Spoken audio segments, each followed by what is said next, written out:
안녕하세요.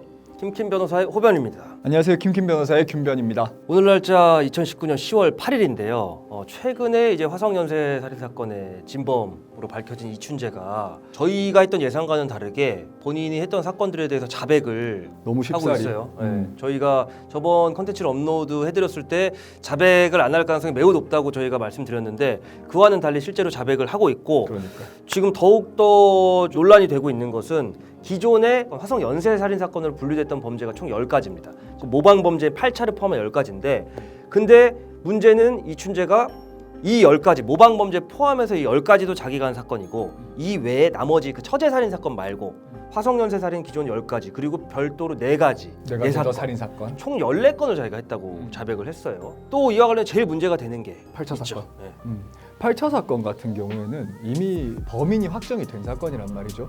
그 당시 22살이던 용접공 윤모 씨가 범인으로 확정이 돼서 20년간 복역까지 했는데요. 무기징역 선고 받고 지금에 와서 8차 사건까지도 이춘재는 자기가 한 범행이라고 자백을 합니다. 그죠. 그러니까 범인이 법원에서 확정한 범인과 또 다른 이제 진짜 실제 진범이라고 또 주장하는 자가 나타나는 되게 웃긴 상황인 이해할 거죠. 수 없는 상황이 나타났고 지금 김변 말씀대로 이춘재는 8차 사건까지 자기가 했다고 하고 있고 실제 진범으로 지목돼서 수감 생활을 했던 윤모 씨는 일관되게 억울하다는 입장을 밝혀왔다는 것인데 참고로 그 윤모 씨는 이제 8차 사건은 88년 9월 16일에 발생을 했는데 89년 7월에 검거가 됐고 그때 재판을 받아서 무기징역을 선고받았고 그 후에 이제 교도소에서 모범수로 생활을 해서 구속된 지 20년 만에 가석방 됐습니다. 가석방 신청했고 법원에서 받아들여졌죠. 실제로 굉장히 모범수로 그 안에서 복역을 했다고 해요. 근데 이제 문제는 재판 과정에서도 마찬가지지만 옥살이를 할 때부터 계속 억울하다고 주장을 했다는 거고 10몇 년 전에는 한 그 일간지와 인터뷰도 했다는 거예요. 나는 무고하게 여기 수감돼 있다라고 하는데 논쟁이 되는 건 그렇습니다. 그러면 둘 중에 한 명은 거짓말이라는 건데. 그렇죠. 당시 윤모 씨가 범인으로 확정이 됐던 가장 결정적 증거는 피해자의 방에서 발견된 8개의 채모였습니다. 그 채모에 중금속이 굉장히 높게 검출이 됐었었고 그렇죠. 그리고 또 혈액형이 또 그 채모의 혈액형이 B형이었었고 정확히는 음모죠. 네. 네. 채모는 몸에 나는 털들을 얘기하는 거, 음모는 우리가 이제 성기 그쵸. 부분에 난 털을 얘기하는 건데 그러면 보통 피해자의 집에서 어떤 남자의 채모가 발견이 됐다는 거는 성범죄가 일어났을 가능성이 굉장히 그렇죠. 높은 부분을 또 시사를 하는 그렇죠. 부분이고 8개나. 그렇다면 그 채모의 주인만 찾으면 범인이 특정이 되는데 당시에 중금속이 많이 검출이 된 채모였기 때문에 그와 관련된 업종에 종사하고 있는 사람일 거라고 추측을 했고 혈액형이 B형인 걸 특정을 했고 그래서 봤더니 당시 용접 수리공이었던 윤모 씨를 범인으로 특정을 했던 거죠. 그렇죠. 이제 조금 더 자세히 설명을 드리면은 그 8개의 음모에서 모두 다 공통적으로 B형의 혈액형이 검출이 됐고 그렇죠. 그리고 그때 당시에 방사성 동위원소 감별법이라고 해서 처음으로 그 당시 도입된 수사기법입니다. 그리고 이 사건을 통해서 재판부에서 처음으로 이 감별법을 통한 증거 서류를 인정을 했죠. 증거로. 이게 뭐냐면은 이제 특정 뭐 채모나 조직에 어느 정도 특정 중금속이 있느냐를 이제 판별하는 건데 이 사건에서 발견된 음모에서는 티타늄이 굉장히 많이 발견됐다고 해요. 일반인이 가지고 있는 그 티타늄 양보다 이 중금속 관련된 금속을 다루는 업종이 아닌 이상 나오기 힘든 정도의 이 티타늄 양이 발견이 됐고 또 혈액형이 특정이 되니까 이 실제로 복역을 했던 윤모 씨가 B형이죠. 그죠? 그렇죠. 그리고 그 당시에 이춘재도 용의선상에 올랐다고 합니다. 그리고는 이춘재의 음모도 채집해 갔다고 해요. 근데 혈액형이 달랐고 이춘재 O형이죠. O형이니까 형태가 또 좀 달랐고 그래서 일단 이춘재는 용의자에서 이제 배제가 됐던 거죠. 이 사실 방사성 동위원소 비교법이라는 게 지금은 사용되지 않는 굉장히 좀 비교적 그렇죠. 불완전한 방법이에요. 지금은 오류가 있을 확률이 상당히 높죠. 왜냐하면 쉽게 말을 해가지고 저랑 만약에 호변이 혈액형이 같은데 같은 공장에서 일을 하고 있었고 그랬을 때 똑같이 티타늄 검출이 되면은 범인을 이 가운데서 특정하기는 쉬운 일은 아니라는 거예요, 사실은. 그러다 보니까 그렇죠. 지금은 사용되지 않는 기법입니다. 이게 DNA 기법이랑 다른 거예요. DNA 거죠. 지금 이제 이춘재 자백을 이끌어낸 DNA 기법은 이게 진실일 확률이 99.9999% 사실상 100%입니다. 실질적으로 100%에 가까운 게 DNA 감별법이고 그렇죠. 이 방사성 동위원소 감별법은 오류가 상당히 있을 수 있어요. 그러니까요. 그리고 그 혈액형까지만 그 판별이 되고 금속의 함유량이 높냐 이 정도만을 판별하는 거기 때문에 지금은 사용되지 활용되지 않는 기법이고요. 그 윤모 씨가 재심을 통해서 넘어야 될 산들이 이제 많이 있는데요. 그런 이제 법리적인 관점에서 본 장애물들인데 그 이전에 이 8차 범죄만 나머지 9건과는 구별되는 특징이 있습니다. 이 8차 범죄를 제외한 나머지 9건은 전부 다 야외에서 일어났습니다. 사건이. 근데 이 8차 범죄만 유독 피해자의 집안에서 일어났고, 그리고 나머지 9건에서는 그 피해자들이 결박돼 있는 그 특유 고유의 형태, 패턴. 뭐 속옷으로 결박돼 있는 그런 범행 수법이 다 9건은 드러났는데 이 사건은 그런 특이 현상이 없습니다. 다만 범행의 이런 전체적인 외형이 다르다고 해서 이게 재심을 받아들이는 본질적인 요소는 아니기 때문에 이 부분은 이러한 의문점은 있다. 이게 좀 다른 점이지만 이거는 차치하고 저희가 재심에 들어갔을 때 재판부를 어떻게 설득시켜야 될 것이냐라는 점을 좀 저희가 설명을 드려야 될 것 같아요. 우선 이 모든 대화의 전제는 이춘재의 8차 사건에 대한 자백이 정말 신빙할 만하고, 그 다음에 이춘재의 그 자백으로 인하여서 이춘재가 8차 사건의 진범이라는 것이 입증될 때, 그때를 전제로 하는 것인데, 자, 재심을 이제 들어갔다고 가정을 하고 뭐 저희가 이제 윤모 씨의 변호인이라고 치면 재심에서 제일 중요하게 주장할 쟁점은 방사성 동의원소 감별법의 오류 가능성이거든요. 지금 우리가 시행되고 있는 DNA 감별법보다 훨씬 더 오류 가능성이 높기 때문에 기본적으로 제일 중요한 전제는 이 감별법으로 특정할 수 없다. 이 채모가 윤모 씨의 것을 특정할 수 없다를 굉장히 강하게 주장을 하겠죠. 하지만 재판을 진행하다 보면 이게 제일 1번 주장인데 이 1번 주장에 대한 중간 결과를 내주는 게 아니거든요, 재판부가. 그것까지만 듣고 재판을 진행하다 보니까 이 얘기가 신빙성이 있으니까 더 이상 재심할 필요 없이 당신들 말이 맞아 이렇게 하는 건 아니거든요. 결국에 할 수 있는 주장을 전부 다 해야 되는 그렇죠. 거니까 변호인 입장에서. 그러면은 변호인 입장에서는 방사성 동의원소 감별법이 굉장히 오류 가능성이 높으니까 그 수사 기법으로 윤모 씨의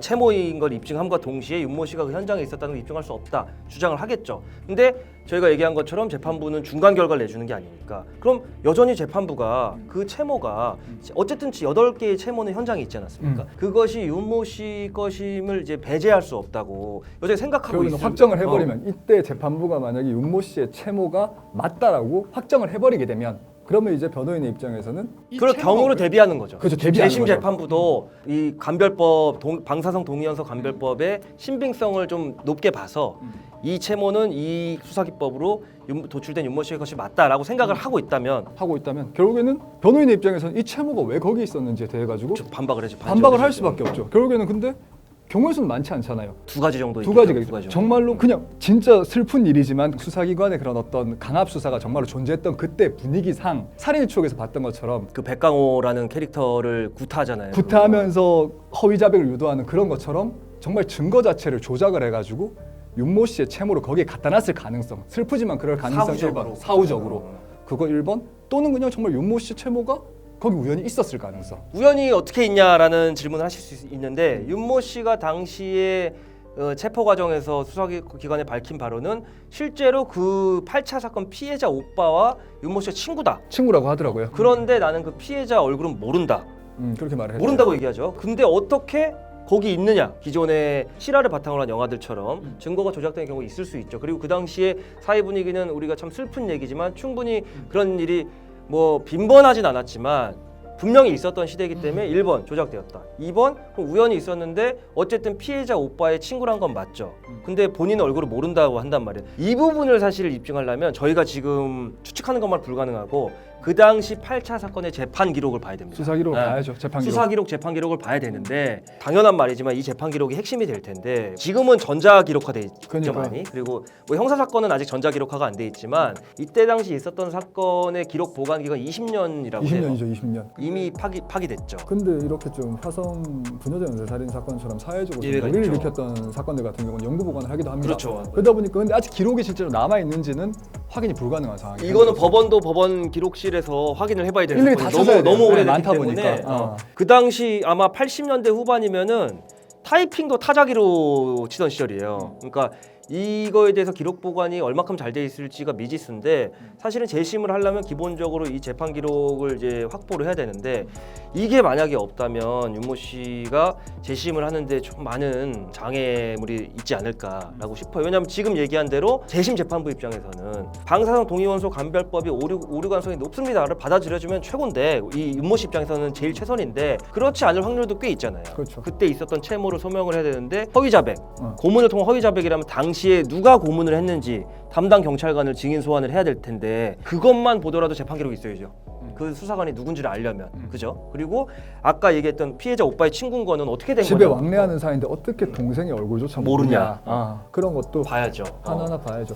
결국에는 모든 논의 자체는 지금 이춘재의 자백이 진실하다는 것 거기서 출발을 했고 진범이 이춘재라면 결국에는 채모가 본인 것이 아니라는 사실을 재판부에게 받아들일 수 있도록 이렇게 설득을 하거나 또는 채모가 자기 거라고 인정될 가능성을 대비를 해가지고 사후적 조작이 되었다는 것 경찰을 이제 증인으로 부른다거나 또는 뭔가 우연히 거기에 내가 피해자 오빠의 친구였기 때문에 그래서 그런 부분들까지 다 소명을 하고 재판 기록까지도 검토를 해가지고 이렇게 해서 재판을 진행을 해야 할 것 같아요. 근데 저는 정말 억울하다면 하는 게 맞다고 보고 이춘재의 지금 8차 범행에 대한 자백이 사실인 것만으로 재심이 이뤄지는 건 아니잖아요. 그렇죠, 그죠? 그렇죠. 지금 이런 재판 기록을 보고 만약에 그때 담당 형사가 누군지 여기 특정이 됐는데 살아 있다. 그럼 재판부에서 이거 무조건 증인 채택해 줍니다. 채택해주죠. 그리고 굉장히 중요한 쟁점을 알고 있는 증인이기 때문에 소환을 할 거고 그 당시에 피해자 오빠도 아직 살아 있다면 그 당시 참고인 조사를 받았을 테니까요. 조서에 남아 있을 텐데 사실 이런 부분을 저희가 이 당시 이 8차 사건에 대한 재판 기록이 없어서 어떻게 사실은 추측하기가 어려운데 그래 이론적으로는 재심 재판부에서 이런 부분이 쟁점인데 이거를 과연 윤모 씨가 다 재판부에 소명하고 재판부의 재심 인용을 이끌어낼 수 있는 참 그게 쉽지가 않다. 확실한 건 둘 중에 하나겠죠. 이춘재가 범인이거나 윤모 씨가 범인일 텐데 이춘재가 범인이라면 윤모 씨는 억울함 벗어야 되지 않겠습니까? 그런 상황이 가정 이제 앞으로 놓였을 때 어떻게 이렇게 해결해야 될 것이다라는 거를 제가 법조인의 입장에서 한번 고찰해 봤습니다. 좀 되게 복잡합니다. 사실 복잡해요. 저희도 정말 복잡해요. 왜냐하면 이게 증거가 한정돼 있는 상태에서 말씀드리니까 다만 이건 살인 사건이고 그리고 8차 사건의 피해자는 13살이잖아요.